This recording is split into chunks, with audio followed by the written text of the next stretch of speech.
An balima bamanankan mɛnnaw Mali kɔnɔ ani Mali kɔ kan ni bamanankan kunnafoni wagati selen walawalali bɛna kɛ mun na aw ye Mali kɔnɔ ani a kɔ kan kibaruyaw kan aw dangana bi kunnafoniw la kumabaw olu filɛ nin ye baara dɔw nun donna ANP fɛ ka ɲɛsin Mali jamana lujuratɔw ma u k'a ma ko programme handicap emploi politiki ko binakun ka gɛlɛya bɛ Mali jamana kɔnɔ kabini wagati laban tɛmɛnenw na kabini député kalata jaabi laban bɔli la ka bin ka se bidɔnya ma kadara kɔnɔ an ka ɲininikɛlaw jiginna faaba kɔnɔ ni ka taa jamanadenw hakilinaw dɔn jamana yɛrɛ kolosumani fɛɛrɛw kan ni de bi bamanankan kunnafoniw la kumabaw ye walawalali bɛna kɛ mun kɔnɔ kumaw la aw ye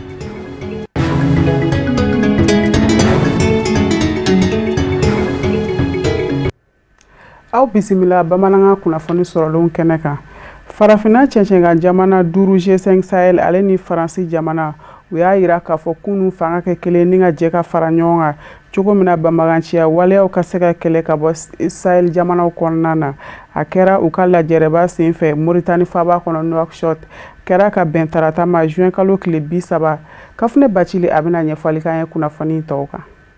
Faransi jamana ɲɛma Emmanuel Macron ka farafina kilebiyan fanfɛ jamana 5 kɛlɛbolo G5 Sahel tɔnden jamana ɲɛmɔgɔw kan ni o ye Moritani, Mali, Burkina Faso, Niger ani Tchad jamana ɲɛmɔgɔw ye u jɛra ka ɲɔgɔn ye sigila ka bɛn tarata don juin kalo tile 30 ma Moritani duguba la Nouakchott u ka ni sigi ɲɔgɔn ye ani ɲɔgɔn ye kɔrɔ cɛ bi taa kalo 6 la ni sigi belebele fana kun bolo dara farafina cɛncɛn ka jamana 5 kɛlɛbolo G5 Sahel ani Faransi jamana ɲɛma Emmanuel Macron ni ɲɔgɔn cɛ Faransi dugu dɔ la Po min sen fɛ layidukan caman falen na ɲɔgɔn ye Po sigi ani Moritani sigi a bi taa se kalo 6 bɔɲɔgɔnko ma Faransi jamana ɲɛma Emmanuel Macron ka fara Espagne jamana ka gouvernement ɲɛmɔgɔ kan Pedro Sanchez ni de bɛna tali kɛ maba fila ninnu ka taama fɔlɔ kan k'u kunda farafin jamana dɔ kan kabiri ni coronavirus fiɲɛ bana nun tara ka se bi ma ɲɔgɔn ye bɛna kɛ sigi min yɛrɛ hukumu kɔnɔ o bɛ tali kɛ G5 Sahel kɛlɛboloko kun kan ni sigi yɛrɛ tɔgɔ dalen don ka kɛ sommet du G5 Sahel ye janvier kalo tile 13 tɛmɛnen G5 Sahel kɛlɛbolo kunkanko lajɛrɛba min ni o kɛnɛ sigira sen kan Faransi dugu dɔ la ko Po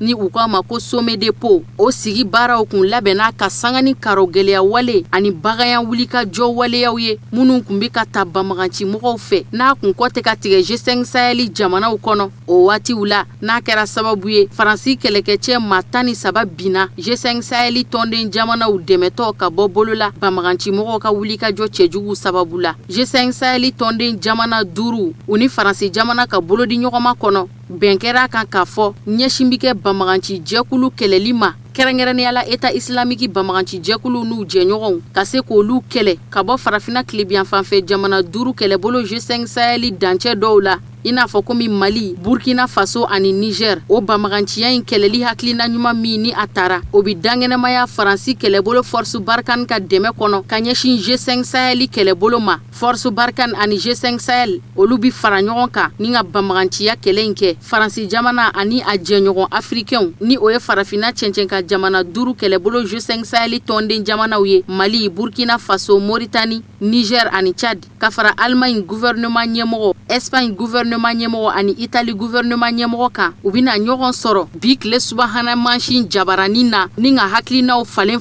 u k'a ma visio conférence sigi yɛrɛ babu bi boli G5 Sahel jamanaw ka lahalayaw kun kan ani bɛnkan ni layidukan minnu tara janvier kalo tɛmɛnen kalo 6 laban minnu tɛmɛna Faransi jamana ye dɔ fara a ka kɛlɛkɛcɛ hakɛya kan ni Force Barkhane kɛlɛkɛcɛ 500 farali ye kɛlɛkɛcɛ kɔrɔ tɔw kan Force Barkhane kɛlɛkɛcɛw hakɛya kɔrɔ tara banbaganciya kɛlɛli la G5 Sahel tɔnden jamanaw kɔnɔ ka taa se kɛlɛkɛcɛ maa 5,000 ani 100 la Faransi kɛlɛbolo ani a jɛɲɔgɔnw u ka cɛsiri baaraw bɛ sen na walasa ka se ka dancɛ 3 kofɔlen ninnu kɔlɔsi bɛnkan kɛra dancɛ minnu ye banbaganciya wale kɛlɛli la Mali dancɛ Burkina ani Niger cɛ ni waleya cɛjugu kun tɛ ka kɔtigɛ yen Moritani duguba la Nouakchott jamana ɲɛma Emmanuel Macron y'a jira k'a fɔ ko hakilina bi jɔ G5 Sahel kɛlɛbolo kɔfɛ kɛrɛnkɛrɛnnenya la jɛɲɔgɔnya minnu kɛra sababu ye ni paranye caman bɔra Faransi jamana y'a jira k'a fɔ ko laɲini dɔw sɔrɔla waati laban in kɔnɔ banbaganciya kɛlɛli la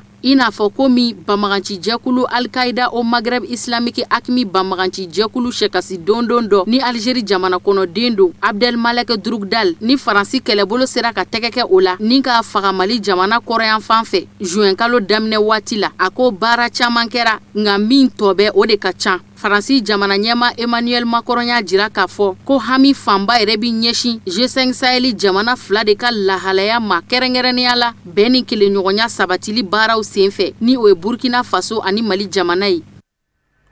Ka sanga ni a sigikun yɛrɛ hakilinaw ni o de dɛmɛ kɛli ye ka ɲɛsin sifinnakaw ka baarako ma o kadara kɔnɔ ANP a ye dɛmɛ kɛ ka ɲɛsin Mali jamana lujuratɔw ma ni u ka baarakow la ni baara ninnu bɛɛ donna ka bɛn tarata ma juin kalo tile 30 a kɛra Conseil national du patronat la Mali jamana kɔnɔ lajɛrɛ in defanya kun bɛ ANP président du conseil d'administration de bolo Sherifula Jabaranso tɔgɔ la Amadou Diallo de tun bɛ a n'a ka jatala Samba Traoré an ka jɛ an ka ɲamaralikaw ka sɔrɔlenw fɛ. Nin programme belebele min filɛ nin ye n'a bi tali kɛ maa minnu garisɛgɛ donna lujura la n'an b'u wele ko maa lujuratɔw n'a kun ti dɔwɛrɛ wasa u fɛnɛ ka hakɛw bɛ se ka jate minɛ cogo min na baarako binaku kan an ka jamana kɔnɔna na min laɲininen don ANP fɛ n'a baaraw nun donna ni u ka yamaru ye a kuntɛgala bi taa san 3 la ka ɲɛsin Mali handicapéw bɛɛ lajɛlen ma Mali fan bɛɛ lajɛlen fɛ. ANP ni FAR wulila sisan k'u bolo bila sɛbɛn kan. O sɛbɛn b'a yira k'a fɔ u bɛna baara kɛ lujurutɔw ye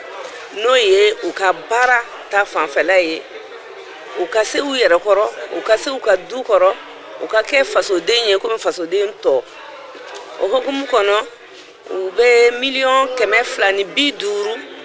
k'o bila banki dɔ la lujurutɔw bɛ taga u bɛ se ka juru ta a garantilen don ka baara kɛ n'a ye pour que ka se ka kɛ yɛrɛma hɔrɔn ye comme tubabu b'a fɔ cogoya min na pour leur pleine autonomisation. Donc o hukumu de kɔnɔ bi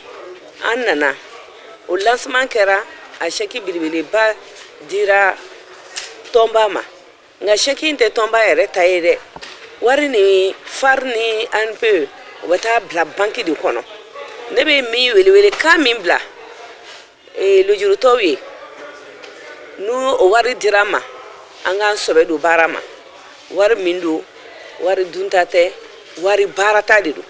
ne e y'a baara e bɛ taa bila mɔgɔ wɛrɛ b'a ta o fana bɛna nafa sɔrɔ a la. Mali lujuratɔw ka maa ɲɛma ni a kɛra maa kofɔlen ninnu ka babu sentigi ye ni lajɛrɛ kɛnɛ kan a nisɔnjalen y'a yira k'a fɔ ko nin baara bolodali min filɛ nin ye a na kɛ sabu ye wasa ka maa lujuratɔw u ka baarako n'u ka musakako o kow bɛɛ lajɛlen bɛ se ka jate minɛ cogo min na ka sanga n'u ka hakɛw dafalen. Minisiriso min ka baara ɲɛsinen bɛ baaradege ani baarako jalatigɛli ma Mali jamana kɔnɔna na n'o ye ministère de l'emploi et de la formation professionnelle ye ale secrétaire général a ye ANP ni FAR ka nin bolodi ɲɔgɔnma a y'a fɔ k'a barikada bawo a ka fɔ la a kɛra sabu ye wasa ka nin baaraba kulen k'o boloda ka ɲɛsin Mali lujuratɔw ma.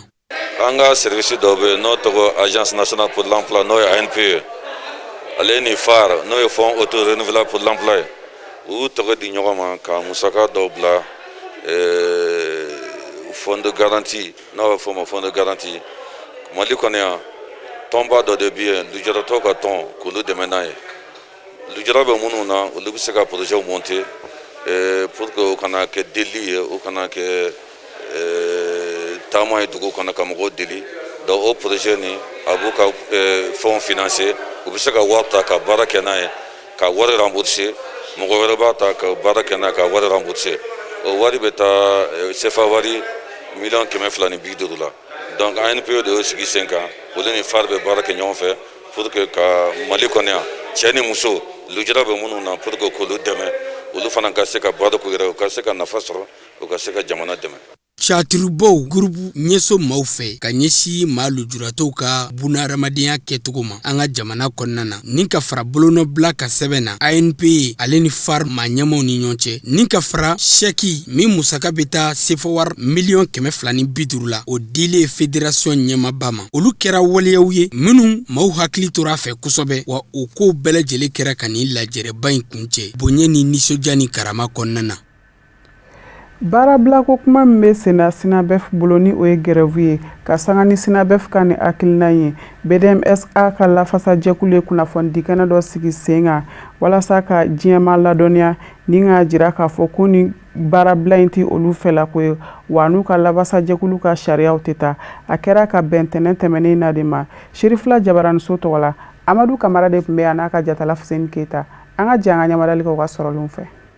Kun min y'a to BDMSA a ka lafasalikulu ye nin kunnafoni di kɛnɛ sigi sen kan a bi tali kɛ waleyala waleya min laɲininen don Mali waribontigiw lafasalikuluba fɛ n'an b'a wele Sinabef wasa u ka se k'u fɛlata fɔ n'o ye tiɲɛ latika ye. Ɲɔgɔn ye kɛ bi BDM kɔnɔ comité syndical et assemblée générale kɛ a ɲinina baarakɛlaw de y'a ɲini assemblée ka kɛ parce que baarakɛlaw y'a mɛn k'a fɔ BDM tɔgɔ bɛ réseaux sociaux kan kuma caman bɛ fɔ la sisan grève ko kuma bɛ fɔ la BDM yɛrɛ kunkan bon an ma assemblée générale kɛ k'an sigi a kuma o sujet yɛrɛ kan an y'a mɛn kɛnɛma ko banques bɛɛ bɛna taa grève la o kama bon madame Keita Fatumata Sango an baarakɛɲɔgɔn dɔ a b'an comité syndical la ko mutera k'o kama ko banque bɛɛ ka taa grève la. Donc assemblée générale la bi BDM baarakɛlaw ko jamana bɛ lahala mun na yan'i ka kɛ syndicaliste ye i ye fasoden de ye fɔlɔ ko jamana mago tɛ nin na an yɛrɛ ka jɛkulu secteur bancaire yɛrɛ fɛnɛ mago tɛ nin na pression caman b'an kan balle 2 balle 3 coronavirus ko in fɛnɛ nana dugu gɛlɛyalen don wari tɛ ka sɔrɔ dɔgɔyala jamana mago tɛ nin na ka taa nin dɔrɔn kama ka Mali banque bɛɛ datugu ko tɛ ko sɛbɛlama ye o tɛ ko sɛbɛ ye an kana considération personnelle sugu dɔw kɛ an ka Mali lajɛ donc ni a kɛra ko BDM kana taa grève la donc o de ye information ye. BDMSA a lafasalikulu n'a cakɛlaw bɛɛ lajɛlen dabali banna k'a mɛn k'a fɔ ko u cakɛɲɔgɔn min bɛ yen n'o ye Keita Fatumata Sango ye ko Mali waribon lafasalikulu bɛɛ lajɛlen bɛna baarabila kɛ ka sabu kɛ ni maa kofɔlen ka mutation ye min kɛra san 2018. A kun bɔra yan ka taa Kabala ye Kulikoro ye o kɛra 2018 mais o ko banna parce que ko caman kɛra ni syndicat national ye ko caman fɔ an yɛrɛ n'an ka direction ye kuma caman fɔ finalement a ye papier dɔ bila ko bana dɔ b'a la mun b'a to Kabala sira a bɛ kɔlɔlɔ sɔrɔ a la donc 2020 na a nana Jikɔrɔni Para a yɛrɛ bɛ si Amdalaye ACI a bɛ baara kɛ Jikɔrɔni Para Sinabef yɛrɛ siège bɛ Sebenikɔrɔ an k'o la tare donc an bolo ko banna ka ban an dabali banna ka na ye ka fɔ nin ko in bɛ sen na tuguni an ko wa o tuma rancune dɔ de bɛ yan an m'a dɔn fɛn min bɛ yen an bolo syndicat national kan ka baara wɛrɛw de kɛ k'i sigi k'i miiri problème min bɛ entreprise kɔnɔ ka solution ɲini a la an y'a fɔ balle 2 balle 3 disposition dɔw bɛ yen a bɛ ka gɛlɛya banque ma NPO bɛ ka caya banque yɛrɛ dɔw bɛ ka dɛsɛ ka hali contrat durée déterminée renouvelé ni CDD b'i bolo banque dɔw la bi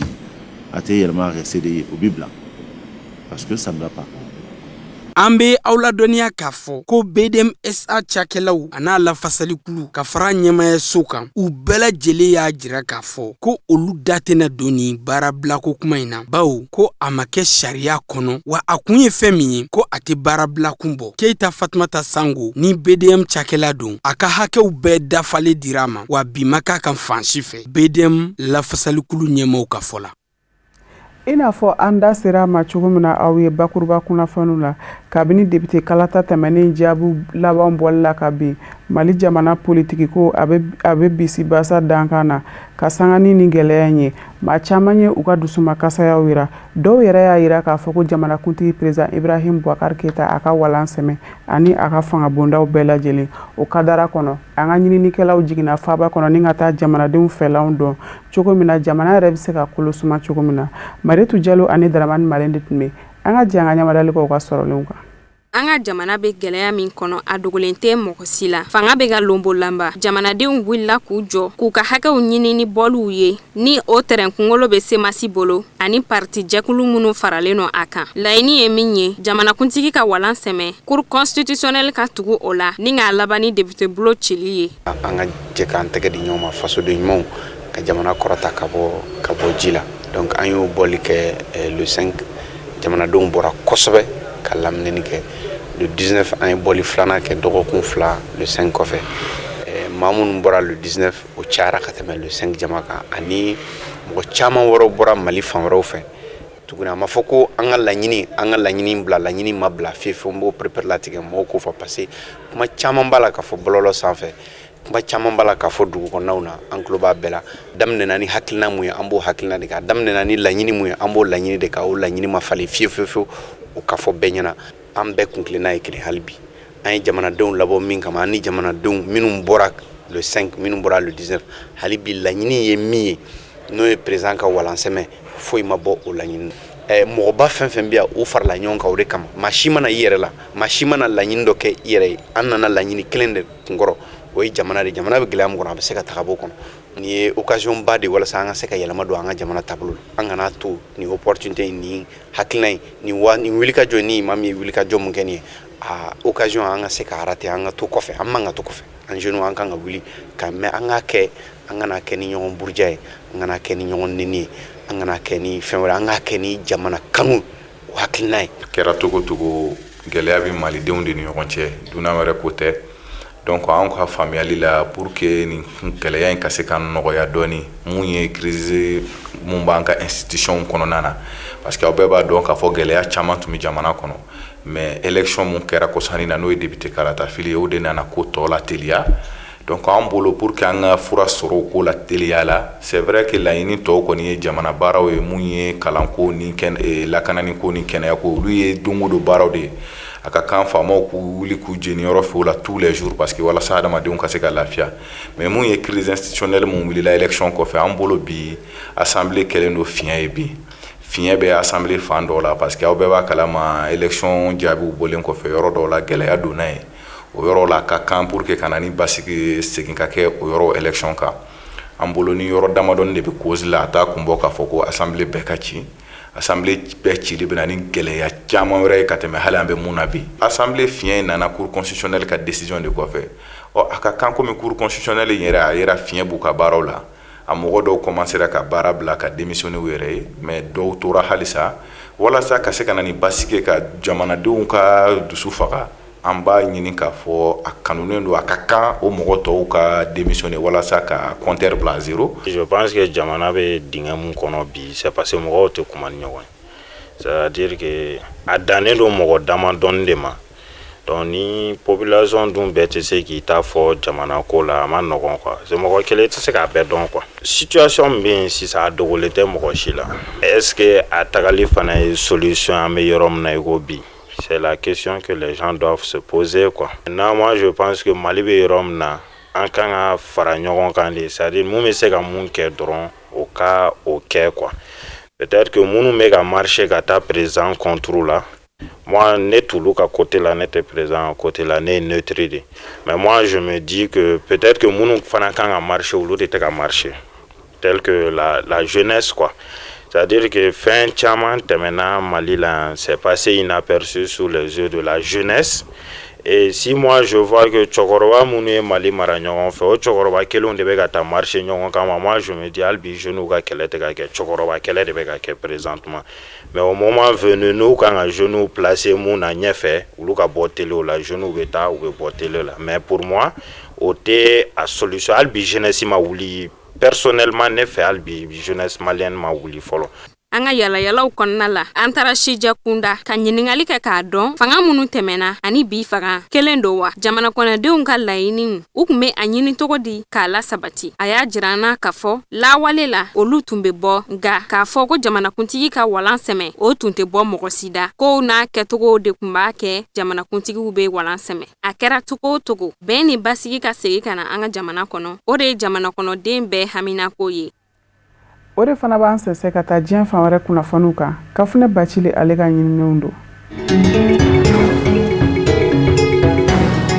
Lagine Konakiri jamana kono ina fɔ komi tulolasɔmi kun kɛra la cogo min ka kunnafoniya da kalanko ma ɲɛmaw fɛ a kɛra o kɛcogo kalansow dayɛlɛna kɛrɛnkɛrɛnnenya la ɲɔgɔndan bɛ kɛ kilasi minnu na duguma kalansow kɔnɔ ka fara sanfɛ kalansow kan olu de dayɛlɛna ka bɛn ntɛnɛndon juin kalo tile 29 ma san 2020 Lagine Konakiri jamana kɔnɔ ka sanga ni coronavirus fiɲɛbana in ye min kɛnbɛ ka diɲɛma kamana gan ni Lagine jamana ma ɲɛmaw kun kɛnbɛ ka sariya ta walasa sira bɛ se ka da bana in ye k'a yɛlɛmali nɛmɛ bana in kana taa se sɔrɔ jamana kɔnɔdenw kan o de kama kalansow kun datuguna kalo 2 kuntagala kɔnɔ o kalo 2 congé wajibiyalen min ni a sariya wulilen filɛ ni duguma kalandenw ka fara sanfɛ kalandenw kan ani kalanden karamɔgɔw ɲɔgɔndan kilasiw kɔnɔ olu de lakɔliso sira minɛ ka bɛn ntɛnɛ ma duguba la Konakiri ka bɛn ni walan ta don ye jateminɛw y'a jira k'a fɔ kalandenw ni kalanden karamɔgɔw ma bɔ kosɛbɛ ni ka kalanyɔrɔw sɛgɛrɛ o kun ye fɛn min ye o bɛ tali kɛ kalanden somɔgɔw ka hamini jɔrɔ kun kan ka ɲɛsin u ka denmisɛn kalanden ninnu ma barisabu ka daa kan u sirannen do k'a fɔ denmisɛn ninnu mana taa walanta sira in minɛ ten u ka nata banajugu in cɛ ni o ye coronavirus bana ye o de kama denmasa caman ma sɔn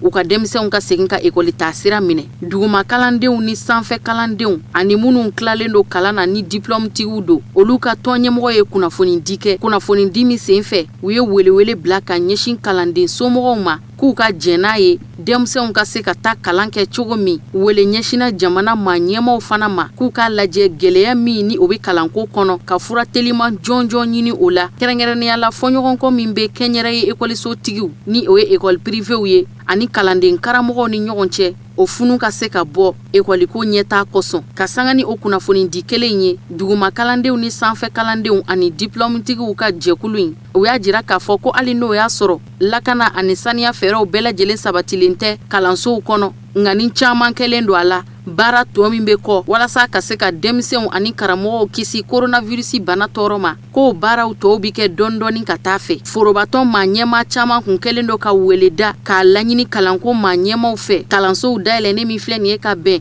ntɛnɛndon juin kalo tile 29 ma k'a ka bɔ a dɔgɔkɔrɔ k'a bila dɔgɔkun wɛrɛ la walasa labɛn minnu ni olu bi walanta labɛnw jɛ olu bɛɛ lajɛlen kun ka se ka ɲɔgɔn sɔrɔ kalandenw ni kalanden karamɔgɔw ka sɔrɔ ka ɲɔgɔn sɔrɔ ekɔlisow kɔnɔ ka se ka tɛmɛ ni u ka kalan baara ye hakilisigi ani lakana sabatili hukumu kɔnɔ nka duguma kalandenw sanfɛ kalandenw ani diplôme tigiw ka jɛkulu ma ɲɛmaw olu ni forobatɔ ɲɛmɔgɔ ninnu ma kɛ hakilina kelen ye ko kabiri jamana ɲɛma bɔra ni k'i ɲɛsin jamana kɔnɔdenw ma ka dantigɛli kɛ k'a fɔ kalanyɔrɔw bɛna dayɛlɛ k'a ta o don ma ka na se bi ma ko labɛn o labɛn ni o ma kɛ k'a fɔ de ko dɔgɔkun kelen kuntagala kɔnɔ ko labɛnw bɛɛ lajɛlen bi sabati wa k'olu dan tɛ o ko la barisabu ka daa ka jamana ɲɛma ka bɔli la a kun yirala k'a fɔ ko minisiriso bɛna lakana fɛɛrɛw bɛɛ lajɛlen sabati ni kalanyɔrɔw dayɛlɛna ka coronavirus bana kunbɛn minɛnw tila ekɔlisow ni ɲɔgɔn cɛ kilasiw kelen-kelenna bɛɛ lajɛlen kɔnɔ.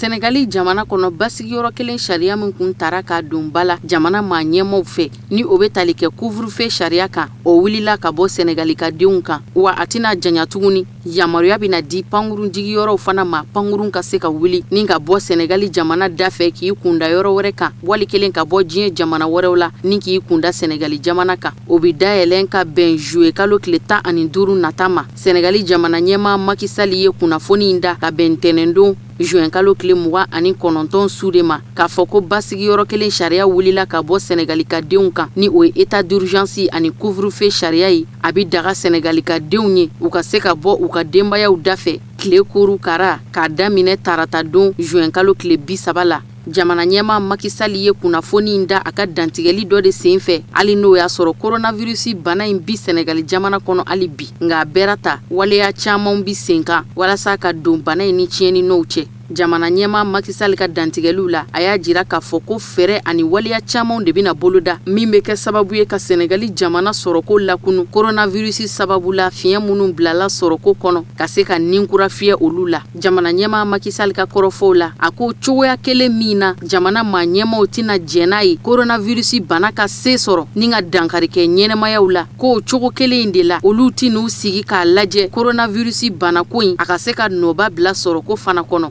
jamana ɲɛma Macky Sall ka bɔli ka se ka kunnafoni di jamana kɔnɔdenw ma a carila kunnafoni sɔrɔ siraw fɛ nga dantigɛli ma kɛ jamana ɲɛma dagayɔrɔ la jamana ɲɛma Macky Sall ye i to a yɛrɛ de kaso ni ka kunnafoni in di hali n'o y'a sɔrɔ sɛgɛsɛgɛli kɛra jamana ɲɛma la coronavirus bana la ni sɛgɛsɛgɛli jaabi y'a jira k'a fɔ bana in ma Macky Sall lasɔrɔ nga a bɛra ta jamana ɲɛma Macky Sall kelen do k'i yɛrɛ lasago ka bila quarantaine na barisabu ka da kan dɔgɔkun tɛmɛnen gɛrɛɲɔgɔnya bangera ani maa cɛ coronavirus bana kun bɛ maa min na n'a ma ɲɛ k'a fɔ bana kunbɛ ka fisa bana furakɛ ye janto yɛrɛ la kɔrɔko ka ɲi o de kama jamana ɲɛma Macky Sall kelen do k'i yɛrɛ den kɛrɛfɛ ka jateminɛ kɛ a ka kɛnɛya ko la an bɛ don min na i n'a fɔ komi bi pankurun jigiyɔrɔw bi dayɛlɛn ka bɛn juye kalo tile 15 nata ma nga ɲɔ bi ɲɔbugu ta kan b'a la k'a bɛɛ lajɛlen bi kɛ lakana ani saniya matarafali hukumu kɔnɔ fɛn min bi tali kɛ duguma dancɛw kun kan ani babolofɛ dancɛw k'olu karangafɛdaw sɔgɔlen bi to fɔlɔ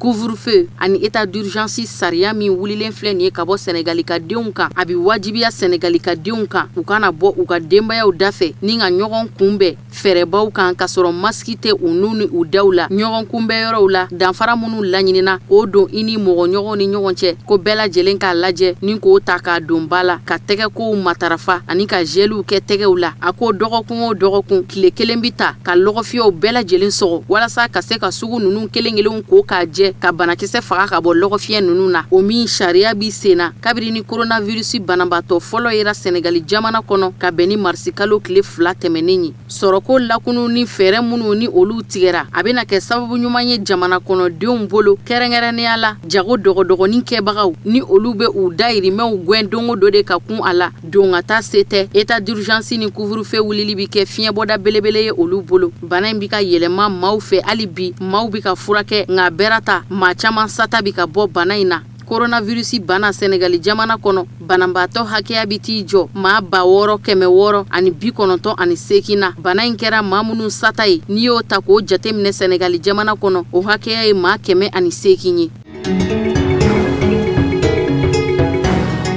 Senegali jamana kɔnɔ hali bi Île de Gorée min ni o kɛra jɔnya juru kolokolo yɔrɔ ye place min ni o kun tɔgɔ dalen do nanzarala tɔgɔ kura dara o yɔrɔ in na k'a kɛ place de la liberté Île de Gorée yɛrɛ ni a dagayɔrɔ bɛnnen do Senegali duguba Dakar ma yɛlɛma donna yɔrɔ in fan dɔ tɔgɔko la k'a bɔ place de l'Europe la k'a kɛ place de la liberté k'a da siya woloma ɲɔgɔn faamuya baliya kow kan minnu bi ka waleya diɲɛ ɲɛfɛ yɔrɔ min ni a kɛra jɔnya juru kolokolo yɔrɔ ye jɔnya waatiw la ni maa golofimanw ka jagoli fɛrɛ kun bɛ tigɛ yen de ni ka sɔrɔ k'u cɛ ka bɔ farafin jamanaw kɔnɔ k'u kunda n'u ye u ka jɔnya kɛ jamanaw kan ni sabula yɔrɔba in yɛrɛ lakodɔnna UNESCO fɛ ka kɛ diɲɛ selegenani tiɲɛba ye ni o ye patrimoine mondial ye barisabu ka da kan jɔnya waati la L'Île de Gorée ye jɔyɔrɔba ta farafindenw jago la Île de Gorée maa ɲɛmaw u ye sariya ta ka bɛn sibiri de ma sariya min ni a tara k'a don ba la walasa tɔgɔ wɛrɛ bɛ di place de l'Europe ma k'a yɛlɛma k'a kɛ place de la liberté et de la dignité humaine ye Île de Gorée sigida ɲɛma ka fɔ la ni o ye Augustin Senghor ye ko tɔgɔ in yɛlɛmali ka bɔ place de l'Europe la ni ka kɛ place de la liberté et de la dignité humaine ye ko a kun tɛ ɲɛsin nanzarala ma hakilina tɛ o ye nka ko kɔsada in na k'arɔ gɛlɛya waleya ani siya woloma bingani waleya dansagon waleya minnu ni olu tara ka ɲɛsin mangolo fimanw ma n'a kɛra sababu ye mangolo fiman dɔw yɛrɛ nin tora ko in dafɛ i n'a fɔ komi États-Unis jamana kɔnɔ l'Américain mangolo fiman min ni o bɔnɛna a nin na fu polisilaka fɛ ni a kunberekurun dɛrɛli ye a kan George Floyd n'o kɛra sababu ye ka ninakili tigɛ a la ni ka sata bɔ o la k'o yɛrɛ ye misali jɔnjɔn ye Île de Gorée yɔrɔ min ni a tɔgɔ yɛlɛmani filɛ nin ye ka bɔ place de l'Europe la ni ka kɛ place de la liberté ye tɔgɔ in dara place de l'Europe la k'a kolomokari san 2000 ani san 3 sigida ɲɛma Augustin Senghor fɛ ani commission européenne ka maa ɲɛma fɛ min kun bɛ o waati san 2000 ani san 18 san kolomokarili kura kɛra yɔrɔ in na ka sanga ni place de l'Europe dilanni ye kura ye ni yɛlɛma caman donni ye a fan dɔw la o musaka fan dɔw yɛrɛ kun bɔra nanzarala tɔnba Union européenne kun i n'a fɔ komi diɲɛ jamana tɔw